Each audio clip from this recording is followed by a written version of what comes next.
നമസ്കാരം. ഇന്ന് Malabar കിച്ചണിലെ special butter നാനാണ്. അപ്പോൾ നല്ല എളുപ്പത്തിൽ തയ്യാറാക്കിയെടുക്കാം. ഗസ്റ്റൊക്കെ വരുമ്പോൾ കൊടുക്കാൻ ഏറ്റവും നല്ലതാണെന്ന് തന്നെ പറയാം. അപ്പോൾ എല്ലാവരും തീർച്ചയായും ട്രൈ ചെയ്ത് നോക്കുക. പിന്നെ ഇതിന് ബെസ്റ്റ് കോമ്പിനേഷൻ എന്ന് പറയുന്നത് ബട്ടർ ചിക്കനും അതുപോലെ തന്നെ വെജിറ്റേറിയൻസിനാണെങ്കിൽ പനീർ ബട്ടർ മസാലയൊക്കെ നല്ല കോമ്പിനേഷനാണ്. അപ്പോൾ അതിൻ്റെയൊക്കെ ലിങ്ക് ഡിസ്ക്രിപ്ഷൻ ബോക്സിൽ കൊടുക്കുക. അതല്ലെങ്കിൽ ഈ വീഡിയോൻ്റെ എൻഡ് സ്ക്രീനിൽ ഒന്ന് ചെക്ക് ചെയ്താൽ മതി. എല്ലാവരും തീർച്ചയായും ട്രൈ ചെയ്ത് നോക്കിയിട്ട് നിങ്ങളുടെ അഭിപ്രായം അറിയിക്കുക. പിന്നെ ആരെങ്കിലും ഈ ചാനൽ ഇന്ന് പുതിയതായിട്ട് കാണുന്നുണ്ടെങ്കിൽ നിങ്ങൾക്ക് എൻ്റെ റെസിപ്പീസ് ഇഷ്ടപ്പെടുവാണെങ്കിൽ സബ്സ്ക്രൈബ് ചെയ്യാൻ മറക്കരുത്. സബ്സ്ക്രൈബ് ചെയ്യുമ്പോൾ അതിൻ്റെ തൊട്ടടുത്തായി കാണുന്ന ബെല്ലൈക്കൺ ക്ലിക്ക് ചെയ്യാനും അതിൻ്റെ കൂടെ ഓപ്പണായി വരുന്ന ബോക്സിൽ ഓൾ എന്ന് ടിക്ക് ചെയ്യാനും മറക്കരുത്. അപ്പോൾ നമുക്ക് വേഗം തന്നെ ഇതെങ്ങനെ ഉണ്ടാക്കിയെടുക്കുന്നതെന്ന് നോക്കാം. അപ്പോൾ ബട്ടർ നാൻ എങ്ങനെയാണ് റെഡിയാക്കി എടുക്കുന്നതെന്ന് നോക്കാം. രണ്ട് രീതിയിൽ നമുക്ക് ഈ ഒരു റെസിപ്പി ചെയ്തെടുക്കാം. ഒന്ന് നമ്മൾ ഈസ്റ്റ് വെച്ചിട്ടാണ് ചെയ്യുന്നത്, അതല്ലെങ്കിൽ നമ്മൾ ഉപയോഗിക്കുന്നത് ബേക്കിംഗ് പൗഡറും ബേക്കിംഗ് സോഡയാണ്. പക്ഷേ ഞാൻ ഇന്ന് കാണിക്കുന്നത് ബേക്കിംഗ് പൗഡറും ബേക്കിംഗ് സോഡയും വെച്ചിട്ടുള്ളതാണ്. അപ്പോൾ നിങ്ങൾക്ക് ഈസ്റ്റ് വെച്ചാണ് ചെയ്യേണ്ടതെങ്കിൽ അതിൻ്റെ റെസിപ്പി ഞാനൊന്ന് ഡിസ്ക്രിപ്ഷൻ ബോക്സിൽ കൊടുക്കുക, അതിനകത്തൊന്ന് നോക്കിയാൽ മതി. ഞാൻ രണ്ട് രീതിയിലും ചെയ്ത് നോക്കിയപ്പോൾ എനിക്ക് കുറച്ചുകൂടി പെർഫെക്ഷനായിട്ട് തോന്നിയിട്ടുള്ളത് ഈ ബേക്കിംഗ് പൗഡറൊക്കെ വെച്ച് ചെയ്യുന്നതാണ്. നമ്മൾ റെസ്റ്റോറൻറ്റിൽ നിന്നൊക്കെ വാങ്ങിക്കുന്നതിൻ്റെ ആ ഒരു നല്ലൊരു ടെക്സ്ചറിൽ എനിക്ക് കിട്ടിയത്. അതുകൊണ്ടാണ് ഈ ഒരു റെസിപ്പി ഷെയർ ചെയ്യുന്നത്. അപ്പോൾ നിങ്ങൾക്ക് ഈസ്റ്റ് വെച്ചാൽ ചെയ്യുന്നതെങ്കിൽ അതിൻ്റെ കറക്റ്റ് മെഷർമെൻറ്റ്സ് ഡിസ്ക്രിപ്ഷൻ ബോക്സിലൊന്ന് നോക്കുക. അപ്പോൾ ബട്ടർ നാൻ റെഡിയാക്കി എടുക്കുന്നതിനായിട്ട് 1 കപ്പ് മൈദ ഞാനൊരു പാത്രത്തിനകത്തോട്ടേക്ക് ചേർത്ത് കൊടുത്തിട്ടുള്ളതാണ്. ഇതിലോട്ട് ഒരു 1/2 ടീസ്പൂണിനടുത്ത് ബേക്കിംഗ് പൗഡർ ചേർത്ത് കൊടുക്കാം. ഒരു 2 പിഞ്ച് ബേക്കിംഗ് സോഡ, ആവശ്യത്തിനുള്ള ഉപ്പ് ചേർത്ത് കൊടുക്കാം. 1 ടീസ്പൂൺ പഞ്ചസാര. ഇനി ഇതിലോട്ടൊരു 3 ടേബിൾ സ്പൂണിനടുത്ത് തൈര് ഒഴിച്ചു കൊടുക്കാം. അപ്പോൾ നിങ്ങൾ ഈസ്റ്റാണ് ചേർക്കുന്നതെങ്കിൽ ചെറു ചൂടുള്ള വെള്ളത്തിലോട്ട് 1 ടീസ്പൂൺ ഈസ്റ്റ് ചേർത്ത് കൊടുക്കുക. 1 ടീസ്പൂൺ പഞ്ചസാരയും ചേർത്തൊന്ന് യോജിപ്പിച്ച് ഒരു 10 മിനിറ്റ് അതൊന്ന് പൊങ്ങാൻ വെക്കുക. എന്നിട്ട് ആ ഒരു കണ്ടൻറ്റ് ഇതിലോട്ട് ചേർത്ത് കൊടുത്താൽ മതി. അപ്പോൾ അങ്ങനെയാണെങ്കിൽ നമ്മൾ ബേക്കിംഗ് പൗഡറും ബേക്കിംഗ് സോഡയൊന്നും ഉപയോഗിക്കേണ്ട ആവശ്യമില്ല, ഈസ്റ്റ് മാത്രം ഉപയോഗിച്ചാൽ മതി. ഇതിലോട്ട് ഒരു 2 ടേബിൾ സ്പൂണിനടുത്ത് വെജിറ്റബിൾ ഓയിൽ കൂടി ഒഴിച്ചു കൊടുക്കുക. അപ്പോൾ നിങ്ങൾ ഗാർലിക് നാനാണ് ഉണ്ടാക്കുന്നതെങ്കിൽ ഇതിനകത്ത് കുറച്ച് വെളുത്തുള്ളി ഒന്ന് ചെറുതായിട്ട് ഗ്രേറ്റ് ചെയ്തതിന് ശേഷം ഈ ഒരു സമയത്ത് ഇതിലോട്ടേക്ക് ചേർത്ത് കൊടുക്കുക. ഇനി നമ്മൾ ചെറു ചൂടുള്ള വെള്ളമാണ് ഒഴിച്ചു കൊടുക്കേണ്ടത്. എന്നിട്ട് ഇത് നല്ലതുപോലെ ഒന്ന് കുഴച്ചെടുക്കാം.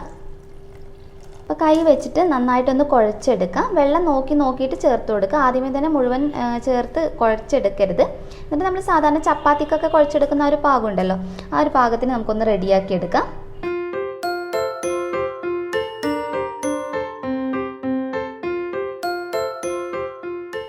ഇത് നല്ലതുപോലെ കുഴച്ചെടുത്തിട്ടുണ്ട്. ഇതുപോലെ നല്ല സോഫ്റ്റായിട്ട് വേണം നമ്മൾ റെഡിയാക്കി എടുക്കാൻ വേണ്ടിയിട്ട്. എന്നിട്ട് ഞാനൊന്ന് എണ്ണ തേച്ച് കുറച്ച് വെജിറ്റബിൾ ഓയിൽ തേച്ച് ഇതൊന്ന് ഗ്രീസ് ചെയ്തെടുത്തിട്ടുള്ളതാണ്.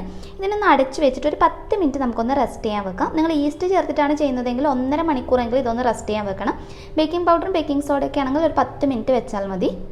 അപ്പോൾ ഒരു 10 മിനിറ്റ് കഴിഞ്ഞിട്ടുണ്ട്. ഇനി നമുക്കിതൊന്ന് പരത്തിയെടുക്കുകയാണ് വേണ്ടത്. അപ്പോൾ ചെറിയ റോൾസ് ആയിട്ട് നമുക്കൊന്ന് ആദ്യം നമ്മൾ ചപ്പാത്തിക്കൊക്കെ ചെറിയ ബോൾസ് ഉണ്ടാക്കിയെടുക്കില്ലേ, അതുപോലെ ചെറുതായിട്ടൊന്ന് റോൾ ചെയ്തെടുക്കാം. ഇനി ചപ്പാത്തി പലകയിൽ കുറച്ച് മൈദ ഒന്ന് വെതറി കൊടുക്കുക. എന്നിട്ട് നല്ലതുപോലെ ഒന്ന് റോൾ ചെയ്തെടുത്തതിന് ശേഷം നിങ്ങൾക്ക് ഇഷ്ടമുള്ള ഷേപ്പിൽ നമുക്ക് റോൾ ചെയ്തെടുക്കാവുന്നതാണ്. ഇപ്പോൾ ഞാൻ ഓവൽ ഷേപ്പിൽ തന്നെയാണ് ചെയ്തെടുക്കുന്നത്. കാരണം നമ്മൾ പുറത്തുനിന്നൊക്കെ വാങ്ങിച്ച് കഴിക്കുമ്പോൾ നല്ലൊരു ഓവൽ ഷേപ്പിലല്ലേ കിട്ടുന്നത്.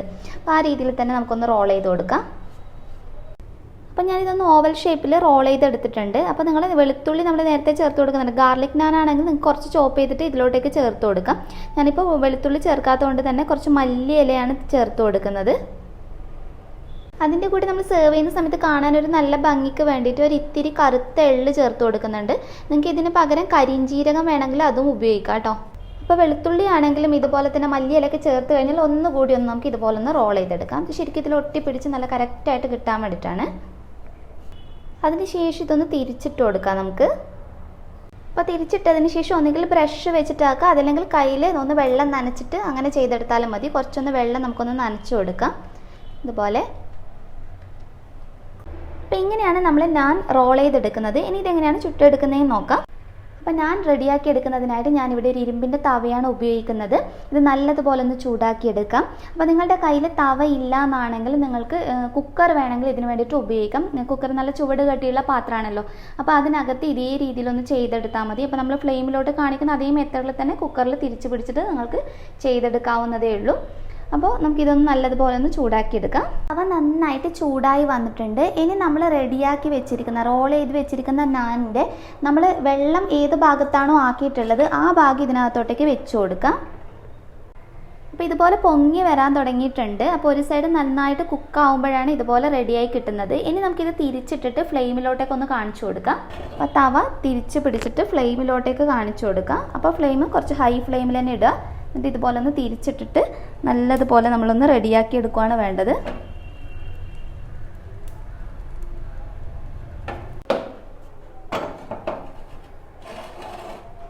അപ്പം ഞാനിത് നല്ലതുപോലെ കണ്ടില്ലേ ഒന്ന് പൊള്ളിച്ചെടുത്തിട്ടുണ്ട്. ഇനി ഇതിലോട്ട് നമുക്കൊരിത്തിരി ബട്ടർ ചേർത്ത് കൊടുക്കുക. എന്നിട്ട് നല്ലതുപോലെ ഒന്ന് ഗ്രീസ് ചെയ്തിട്ട് ചൂടോടുകൂടി തന്നെ വേണം നമ്മളിത് സെർവ് ചെയ്യാൻ വേണ്ടിയിട്ട്. ഇതുപോലെ തന്നെ നമുക്ക് ബാക്കിയുള്ളത് മുഴുവൻ ഒന്ന് റെഡിയാക്കി എടുക്കാം. അപ്പോൾ നല്ല സിമ്പിളല്ലേ ബട്ടർ നാൻ റെഡിയാക്കി എടുക്കാൻ വേണ്ടിയിട്ട്. ഗാർലിക് നാൻ ആണെങ്കിലും ഇതേ രീതിയിൽ തന്നെ ചെയ്തെടുത്താൽ മതി. ഞാൻ നേരത്തെ പറഞ്ഞതുപോലെ കുക്കർ ഉപയോഗിച്ച് ചെയ്തെടുക്കുകയാണെങ്കിലും നല്ല എളുപ്പത്തിൽ ചെയ്തെടുക്കാവുന്നതേ ഉള്ളൂ. ഇതിൻ്റെ ബെസ്റ്റ് കോമ്പിനേഷൻ എന്ന് പറയുന്നത് ബട്ടർ ചിക്കനും അതുപോലെ പനീർ ബട്ടർ മസാലയൊക്കെയാണ്. അപ്പോൾ അതിൻ്റെയൊക്കെ ലിങ്ക് ഞാൻ എൻഡ് സ്ക്രീനിൽ കൊടുക്കാം, അതുപോലെ ഡിസ്ക്രിപ്ഷൻ ബോക്സിലും ഉണ്ടാകും. നിങ്ങൾ അതിനകത്തൊന്ന് ചെക്ക് ചെയ്താൽ മതി.